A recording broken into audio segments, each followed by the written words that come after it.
ಹೆಂಗ್ ಮಾಡುದು road traffic jam ಮಾಡಿ ರೋಡ್ ಮ್ಯಾಗ ಮಾಡುವ ಅಂತ ಪರಿಸ್ಥಿತಿ ನಮ್ಮ ತಲೆಯಾಗಿತ್ತು.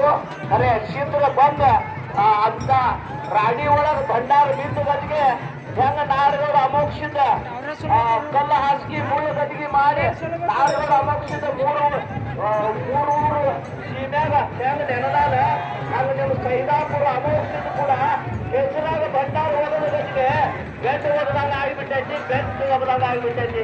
ಅಂತ ತಾಕತ್ತ ಈ ಭಂಡಾರ ಒಳಗೈತಿ. ಸದಾ ಕಾಲ 1700 ನಾವು ತೋರಿಸಿದ್ರ 1700 ಕರಿ ಕಂಬಳಿ ಒಡೆಯರದ ಆಶೀರ್ವಾದ ಈ ಸೈದಾಪುರ ಗ್ರಾಮಸ್ಥರ ಮ್ಯಾಗ ನಮ್ಮ ಸುತ್ತಮುತ್ತ ಕರ್ನಾಟಕ ಮಹಾರಾಷ್ಟ್ರದಿಂದ ಬಂದಂತ ಭಕ್ತರ ಮ್ಯಾಗಿಂದ ಹೇಳ್ಕೊತೀನಿ.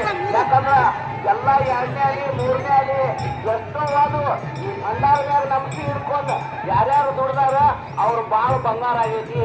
ಯಾಕಂದ್ರ ದೇವ್ರಿಗೆ ಬಿಡಾಕ್ಸಿತ್ತಂದ್ರ ಕೆಟ್ಟ ದೇವ್ರಿಗೆ ಬಿಡಾಕ್ಸಿತ್ತು ಹೊನ್ನ ಮೋಳಿ ಹೊನ್ನ ದೇವ್ರಿಗೆ 1700 ನಾವು ತೋರಿಸಿದ್ರ 1700 ಕರಿ ಕಂಬಳಿ ಒಡೆಯಾರ ಒಳಗ 2ನೇ ದೇವರ ಹೊನ್ನ ಮೋಳಿ ಹೊನ್ನ ಬೆವರಿಗೆ ಒಂದ ಬೆವರಿಗೆ ಊರಾಗ ಒಂದು ಮೂಳು ತುಚ್ಚುಗಡಿ ಅಲ್ಲೇ ಕಾಲಾದ ತಗೊಂಡು ಹೋಗೋದು ಬರ್ಬೇಕು. ಇಲ್ಲಿ ನಮ್ಮ ಊರಿಗೆ ನಾವು ತಗೊಂಡು ಬಂದೀವಂದ್ರ ಆ ಮುಳ್ಳ ಎಷ್ಟು ಇರ್ತೈತಿ ಅಂತ ಮುಳ್ಳು ಬಂಗಾರದ ಮಾಡಿ ಬೆವರಿಗೆ ಬೀಳಾಕ್ಸಿದ್ದು ಬಣದಾಗ ಹೋಗಿ ಅಂತ ಸಂದರ್ಭ ಈ ಸಿದ್ಧರೊಳಗ ಈ ಭಂಡಾರ ಒಳಗೈತಿ. ನಮ್ಮ ಉಮದಿ ಗಲಿಗೆ ಮಹಾರಾಜ್ ಕೂಡ ನಮ್ಮ ಗುಡಿಗೆ ಆಗಮಿಸಿದ್ದಾರ. ಸದಾ ಕಾಲ ಉಂದಿ ಮಲ್ಕಾರ್ ಸಿದ್ಧ ಮತ್ತು ಅದೇ ರೀತಿ ಜಾಲಗೇರಿ ನಾಡು